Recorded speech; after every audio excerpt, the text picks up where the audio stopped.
Hello, friends, and welcome to the Exams Made Simple. And we are back again with the Hindu Complete Newspaper Analysis for 12th of January 2023. 12 जनवरी 2023 का the Hindu newspaper analysis देखेंगे। शुरू करने से पहले आप लोग से रिक्वेस्ट रहेगी कि please do like the video and do share it among your friends, जो कि हम आपसे एक्सपेक्ट करते हैं कि आप करेंगे डेफिनेटली। स्टार्ट करते हैं सबसे पहले आज के सवालों के साथ, जिनके जवाब आपको देने हैं। पहला सवाल आप देख पा रहे होंगे, consider the following statements. Primary agricultural cooperative societies के रिगार्डिंग ये 3 स्टेटमेंट्स हैं।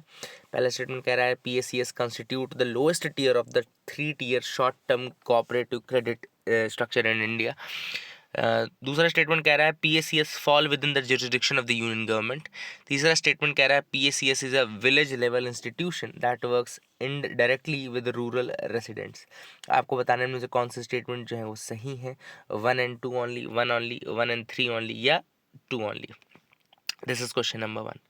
क्वेश्चन नंबर 2 कह रहा है consider the following statements. First, ozone is found mainly in the stratosphere of the earth.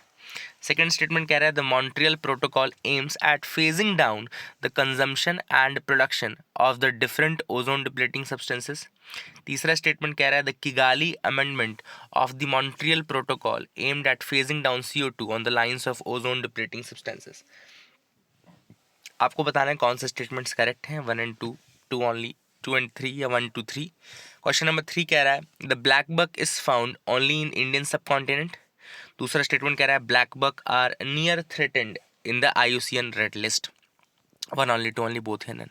जैसे मैं ब्लैक बक वाले का तो आपको आंसर बता दूं कि नियर थ्रेटेंड नहीं होते, ये लीस्ट कंसर्न है। बाकी पहला स्टेटमेंट बिल्कुल सही, कल मैंने आपको पढ़ के बताया था। और क्वेश्चन नंबर 2 जो है उसमें जो तीसरा स्टेटमेंट है the Kigali amendment of the Montreal protocol, वो लिखा है aimed at phasing down CO2 carbon dioxide. तो ये भी गलत है, क्योंकि हाइड्रोफ्लोरोकार्बन्स को रिड्यूस करने के लिए ये होता है, ना कि ये CO2 को रिड्यूस करने के लिए। So these are the answers. पहले क्वेश्चन का आंसर आप मुझे बताएं कि क्या आंसर रहेगा PACS के रिगार्डिंग, कि क्या वो सेंट्रल गवर्नमेंट के अंदर आते हैं कि नहीं आते हैं, क्या वो लोएस्ट टियर है या नहीं है। तो ये क्वेश्चन आपको अपने से करना है, नहीं बना मेरे से पूछेगा कमेंट सेक्शन में, I will tell you the answer. Move करते हैं आगे और आज का एक जो न्यूज़ आइटम है उसको स्टार्ट करते हैं। सबसे पहली न्यूज़ है, सुप्रीम कोर्ट ने अपहेल्ड किया है गवर्नमेंट का डिसीजन ऑफ 2016 डीमोनेटाइजेशन। ठीक है ना, 2016 में जो डीमोनेटाइजेशन हुआ था उसको अपहेल्ड किया गया है बाय द सुप्रीम कोर्ट। अब जो की क्वेश्चन था डिसाइड करने के लिए वो ये था कि whether the parliament can give excessive powers to the centre under the delegated legislation और नॉट। अब जैसे होता क्या, डेलीगेटेड लेजिस्लेशन क्या होता है?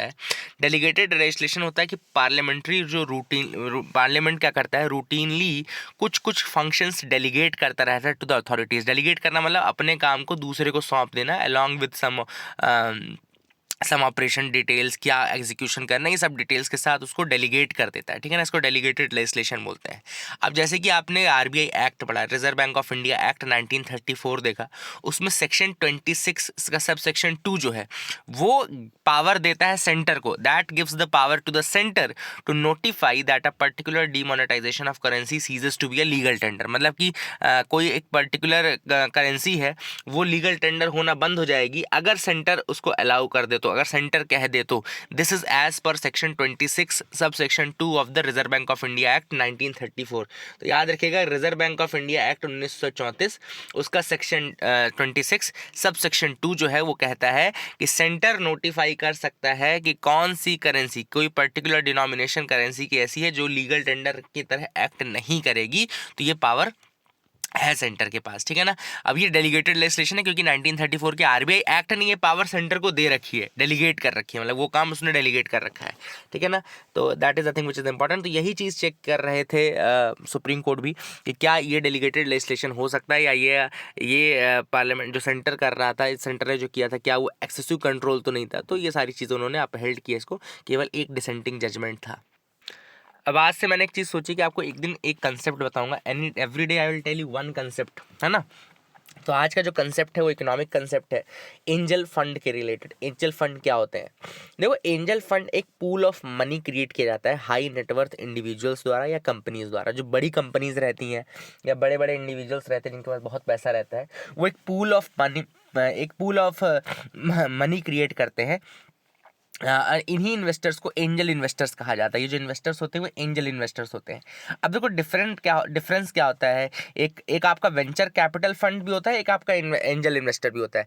दोनों में बहुत क्लासिक डिफरेंस होता है। जो वेंचर कैपिटल फंड्स होते हैं, वेंचर कैपिटल फंड्स एक ऐसे कंपनी को दिए जाते हैं जो अपने लेटर स्टेजेस ऑफ डेवलपमेंट में हो, जो मतलब ऑलरेडी अच्छा कर रही हो और अपने डेवलपमेंट के कुछ आगे के फेजेस में हो, वहाँ पे जब इन्वेस्टमेंट आता है तो वेंचर कैपिटल फंड कहलाता है।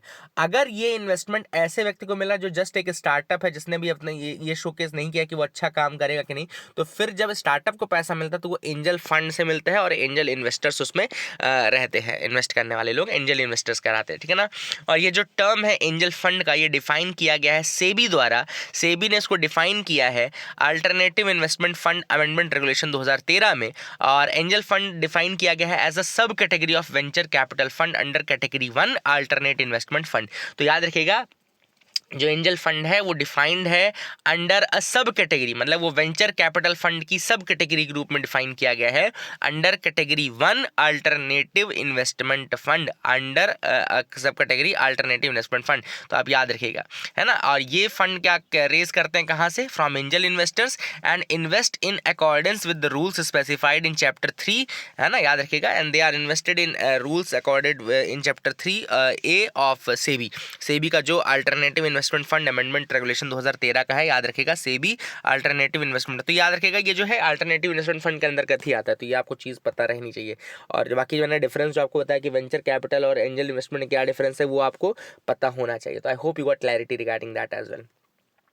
अगली न्यूज़ है 2600 crore incentive for banks to promote digital payments.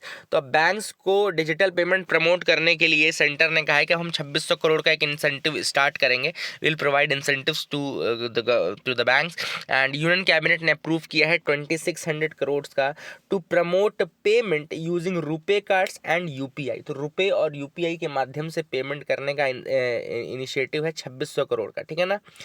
This has been said by the union government. Banks will be provided this incentive money to promote such digital payments and official. अब ये जो banks को ये provide किया जाएगा money, banks को ये पैसा दिया जाएगा to initiate to promote digital payment, ठीक है ना। कैसी डिजिटल पेमेंट? रुपे कार्ड वाली और आपकी यूपीआई पेमेंट, रुपे और यूपीआई की payment. And the fund will be paid to banks in view of the lack of a merchant discount rate. पहले क्या हुआ था कि ये फंड क्यों प्रोवाइड किया जाएगा? ऑब्वियस सी बात है क्योंकि मर्चेंट डिस्काउंट रेट जो है वो हटा दिया गया था, है ना।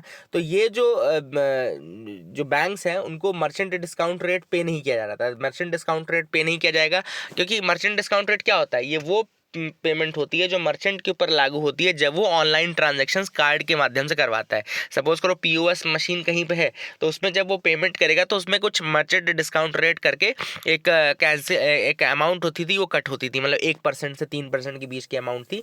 इसी को आप ट्रांजैक्शन डिस्काउंट रेट भी कहा जाता है। इसको कई लोग ट्रांजैक्शन डिस्काउंट रेट भी कहते हैं। तो मर्चेंट डिस्काउंट रेट को ही ट्रांजैक्शन डिस्काउंट रेट भी कहा जाता है। तो मर्चेंट डिस्काउंट रेट जो था वो बैंक्स को नहीं जा रहा था, इस कारण से यूपीआई और रुपए ट्रांजैक्शन जो है उसके लिए अब अलग से ये पैसा दिया जाएगा ताकि वो डिजिटल पेमेंट्स को प्रमोट कर सकें, ठीक है ना।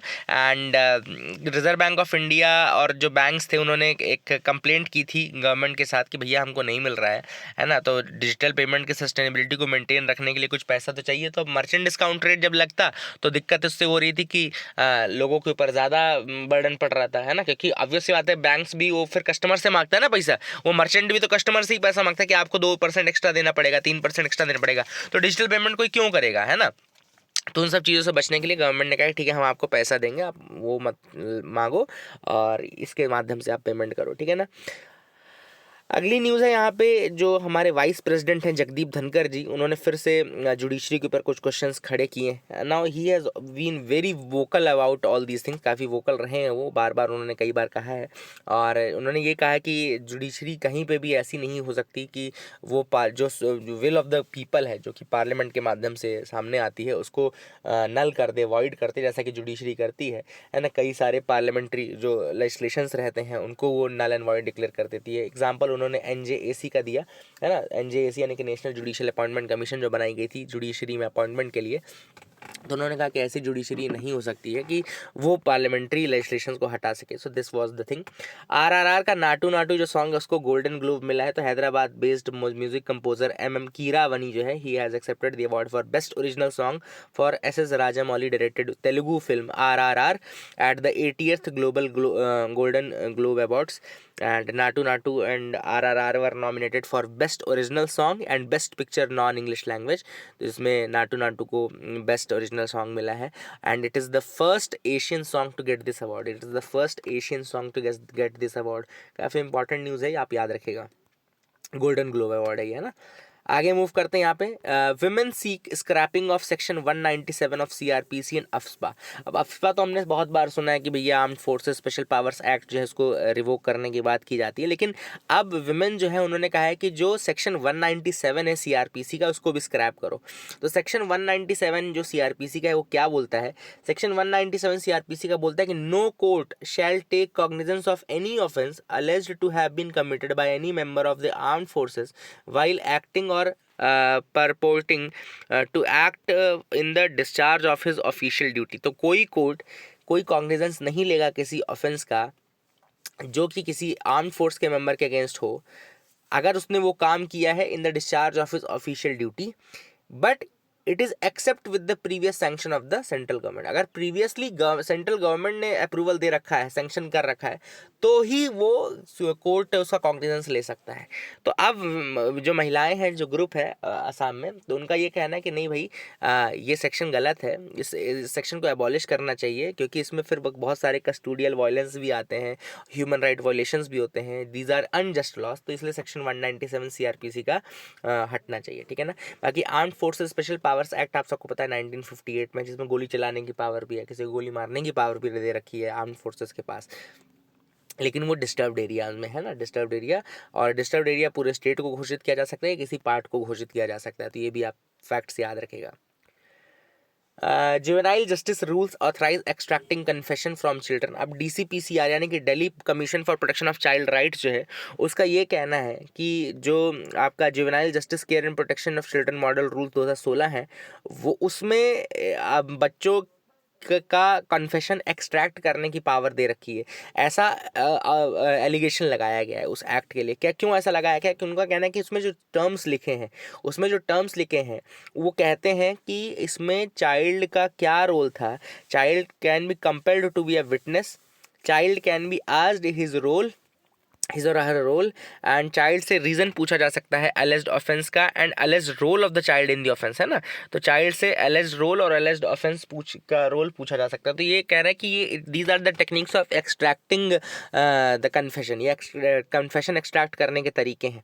तो this is what has been set. तो I hope you got clarity regarding that. Beypore boat to figure in DPR for Swadesh Darshan project. तो आप सबको पता होगा कि अभी बीपोर या उरु जिसको हम कहते हैं, है ना, लाइट बीपोर उरु, वुडन ढो जिसको बोला जाता है, these are handicrafts by the artisans and carpenters, है ना। ये कहाँ से है? मतलब artisans and carpenters of Kerala में बहुत फेमस है ये। और सेंटर का एक प्रोजेक्ट है स्वदेश दर्शन प्रोजेक्ट, उसके अंदर जो बीपोर है या उरु जिसको कहा जाता है, and Kumarakom, these are the only 2 tourism destinations from Kerala to be included in this phase of Swadesh Darshan में आप सबको पता है कि अलग अलग डेस्टिनेशन है इंडिया की जो कि सेलेक्ट की जाती है, उनको डेवलप किया जाता है ना। एंड ये जो है, ये आपको याद रखना, जीआई टैग के लिए अप्लाई भी किया गया है बीपोर उरु के लिए। बीपोर उरु कौन है? Beypore Uru are the wooden dhow handcrafted by artisans in carpenters. Wooden dhow होते हैं ये, these are the boats, type of boats, and इनको अभी सजेस्ट किया गया है for the GI tag as well. अच्छा, ये जो स्वदेश दर्शन जो प्रोजेक्ट है, ये 2014 या 2015 में लॉन्च किया गया था, 2014-15 में, by the ministry of tourism and culture, and it is an integrated development of theme based tourist circuit. जैसे बुद्धिस्ट सर्किट हो गया, रामायणा सर्किट हो गया, ये अलग अलग सर्किट जो है वो डेवलप किए जाते थे इसमें, ठीक है ना। And this scheme is envisioned to synergise with other schemes like Swachh Bharat Abhiyan, skill India, make in India, ये सब के साथ इसको मतलब सिनर्जाइज किया जाएगा, ताकि जॉब क्रिएशन भी हो, इकोनॉमिक डेवलपमेंट भी हो, स्वच्छता भी बने, स्मार्ट सिटीज़ भी बने, और ये सारी चीज़ें। तो I hope you got clarity regarding that. Godavari estuary has become a prime habitat for Indian skimmer. तो यहाँ पे गोदावरी एस्चुरी याद रखिए कहाँ पर है, ये आंध्र प्रदेश में है। It has became a prime and safe habitat for Indian skimmer. Indian skimmer bird कौन सी है? रिंचॉप्स एल्बिकॉलिस, याद रखिएगा Rynchops albicollis, this is Indian skimmer. And ये बॉम्बे नेचुरल हिस्ट्री सोसाइटी जो है उन्होंने बताया है इसको। And this bird has been included in the IUCN red list of endangered species. इसको IUCN red list of endangered species में इंक्लूड किया गया है ना, याद रखिएगा ये। एंड गोदावरी एश्वरी कहाँ पर है? आंध्र प्रदेश में है, याद रखिएगा। इसमें दूसरा भी वाइल्ड लाइफ सेंचुरी का नाम है जिसका नाम है कोरिंगा वाइल्ड लाइफ सेंचुरी, तो वो भी आपके आंध्र प्रदेश में ही है, तो ये भी आप याद रखिए। होप आइलैंड भी वहीं पे है ना, तो याद रखिए गोदावरी एश्वरी यहाँ पे इंडियन स्किमर को साइट किया गया। इंडियन स्किमर का नाम याद रखिएगा रिंचॉप्स एल्बिकॉलिस, ठीक है ना। अगली न्यूज़ है वाइट टफ्टेड रॉयल बटरफ्लाई। तो याद रखिएगा पहले तो वाइट टफ्टेड, अगर कभी आपसे पूछे कि वाइट टफ्टेड क्या काहे की स्पीशीज़ है, तो it is royal butterfly. It's a rare species जिसको अभी केरला के कन्नूर में इसको प्राप्त किया गया। It has been found in Kerala's Kannur. तो बटरफ्लाई ऑब्जर्वर्स ने, रिसर्चर्स ने इसको पता किया है वाइट टफ्टेड रॉयल बटरफ्लाई को। It is a rare butterfly species at Kaliyad in Kannur, Kaliyad Kannur में। याद रखिएगा कि जो बटरफ्लाई है it is protected under schedule 2 of the wild life protection act. उसको वाइल्ड लाइफ प्रोटेक्शन एक्ट के शेड्यूल 2 के अंतर्गत प्रोटेक्ट किया गया है, ठीक है ना। And the species has been spotted in Agasthya Koodam in 2017 and Shendurney wild life sanctuary in 2018। आपके लिए एक छोटा सा टास्क मैं दे रहा हूँ कि एक बार गूगल कर लो कि अगस्त्य कूदम और जो शेंडुरनी वाइल्ड लाइफ सेंचुरी है कहाँ पर लोकेटेड है। Please do that in comment section, मुझे जरूर बताना, ठीक है ना। एंड ये आप याद रखिएगा the wing span of this butterfly is 32 to 40 mm। Its larvae feed on Scurrula, याद रखिएगा Scurrula parasitica, Scurrula parasitica. It is a plant that belongs to the Loranthaceae family. तो लॉरेंथेसी फैमिली का ये स्कूरला पैरासिटिका plant है जो कि जिसके ऊपर ये फीड करते हैं इसके लार्वे। तो that is the thing which is important. अगली न्यूज़ है reducing preterm birth and still birth. तो सबसे पहले ऑथर ने कहा कि ये जो दो चीज़ें हैं काफ़ी निगलेक्टेड है, प्री टर्म बर्थ और स्टिल बर्थ, ठीक है ना। अब ये क्या होता है प्री टर्म बर्थ और स्टिल बर्थ, तो हम वो देख लेते हैं। प्री टर्म बर्थ का मतलब होता है बॉर्न टू अर्ली, जब बच्चा बहुत पहले ही निकल जाए, या जो माँ का वूम होता है या जो उसका यूट्रस होता है उससे पहले ही निकल जाए, तो प्री टर्म बर्थ कहलाता है, बॉर्न टू अर्ली, ठीक है ना। It means that they are born alive before 37 weeks of pregnancy are completed. मतलब 37 वीक ऑफ प्रेगनेंसी कंप्लीट होने के पहले जब बच्चा पैदा हो, ठीक है ना। 37 वीक्स ऑफ प्रेगनेंसी कंप्लीट होने के पहले जब बच्चा पैदा हो। And this is a challenge because of these pre term babies are 2 to 4 times at higher risk of death after birth in comparison to those who are born after 37 weeks of gestation। तो 37 weeks of gestation के पहले जो बच्चे पैदा होते हैं वो ज़्यादा रिस्क में रहते हैं than those who are born after 37 weeks, ठीक है ना। And 1 in every 10 birth is a preterm birth, याद रखेगा। And in 1 in every 6 to 7 birth is preterm in India, है ना। ग्लोबली 1 in 10 होती है, लेकिन इंडिया में 1 in 6 to 7 होती है। And India has a high burden of preterm babies, याद रखेगा। इसके अलावा ज़्यादा कॉम्प्लिकेशंस होते हैं, there are at higher risk of complications and mortality. इसके अलावा सेकंड चैलेंज है वो स्टिल बर्थ का चैलेंज है। स्टिल बर्थ क्या होती है? स्टिल बर्थ इज़ द मतलब जो baby who dies any time after 22 weeks of pregnancy but before और ड्यूरिंग द बर्थ, ठीक है ना। मतलब 22 वीक की प्रेगनेंसी के बाद जब बच्चे की डेथ होती है, बिफोर और ड्यूरिंग द बर्थ, बिफोर और ड्यूरिंग द बर्थ, ये स्टिल बर्थ कहलाती है, स्टिल बॉर्न कहलाता है, ठीक है ना। और इंडिया में भी स्टिल बॉर्न का काफ़ी ज़्यादा मात्रा में है, ये बच्चे की संख्या काफ़ी ज़्यादा है। The rates of both preterm and still birth are unacceptably high and ये बहुत ज़्यादा निगलेक्टेड है इंडिया में। They are neglected, they are not getting due attention because of the lack of reliable data. Reliable data नहीं, इसलिए इनको काफ़ी ज़्यादा वो किया गया है। अब still birth and preterm birth कैसे प्रिवेंट किया जा सकता है? तो सबसे पहले अवेयरनेस फैला करके प्रिवेंट किया जा सकता है। अपना जो प्राइमरी हेल्थ केयर है उस पर फोकस किया जा सकता है। फैमिली प्लानिंग सर्विसेज लोग माओ को प्रोवाइड किया जाए। न्यूट्रिशन उनको प्रोवाइड किया जाए। High intake of iron folic acid by pregnant mothers, high iron और फॉलिक एसिड की मात्रा उनको ज़्यादा खिलाओ। काउंसलिंग प्रोवाइड करो, डाइट उनको हेल्दी दो, ऑप्टिमल न्यूट्रिशन प्रोवाइड करो, identification management of risk factors को पता करो और उसको सॉल्व करो, है ना। The measures to prevent, protect and early and manage diseases which puts mother in high risk, जैसे डायबिटीज, हाइपरटेंशन, ओबेसिटी, इन्फेक्शन, इन सब से दूर रखो। They will also help in reducing the pre term birth and still birth, ठीक है ना। तो काफ़ी इंपॉर्टेंट है ये। And half of the stillbirth happen before delivery due to antepartum causes and remaining during the delivery, intrapartum जिसको बोलते हैं। ड्यूरिंग द डिलीवरी को इंट्रापार्टम बोलते हैं और बिफोर डिलीवरी को एंटीपार्टम बोलते हैं। तो I hope you got clarity regarding that. इनको दूर करने की जरूरी है। एंड गवर्नमेंट की पॉलिसी, ऑब्वियस बात है, policy will always be a solution, कि पॉलिसी करे गवर्नमेंट, इसके लिए कुछ पॉलिसीज बनाए। आई होप आपको याद रहेगा, आई होप आपको समझ में आ गया होगा। जोशीमठ क्यों सिंक कर रहा है? जोशीमठ हम सबको पता है, Joshimath has emerged as a place of strategic importance and काफ़ी इंपॉर्टेंट है। It is a gateway to noted pilgrimage sites like Badrinath and Badrinath for Hindus and Hemkund Sahib for Sikh. And it is an international skiing site. Auli भी है, इंटरनेशनल स्कीइंग साइट है ओली में, उसका भी gateway है। And जो वैली ऑफ फ्लावर्स है, यूनेस्को वर्ल्ड हेरिटेज साइट है, वहाँ तक का भी एक गेटवे के रूप में काम करता है आपका ये जोशीमठ। जोशीमठ काफ़ी वल्नरेबल है because it is built on the deposits of old landslide. Old landslide के डिपॉजिट पे ही बना है। It means that slopes can be destabilised even by slight triggers. ये टाउन जो है वो जोन 5 में है, इंडिया सीस्मिक जोनेशन स्कीम के अंतर्गत जोन 5 में है।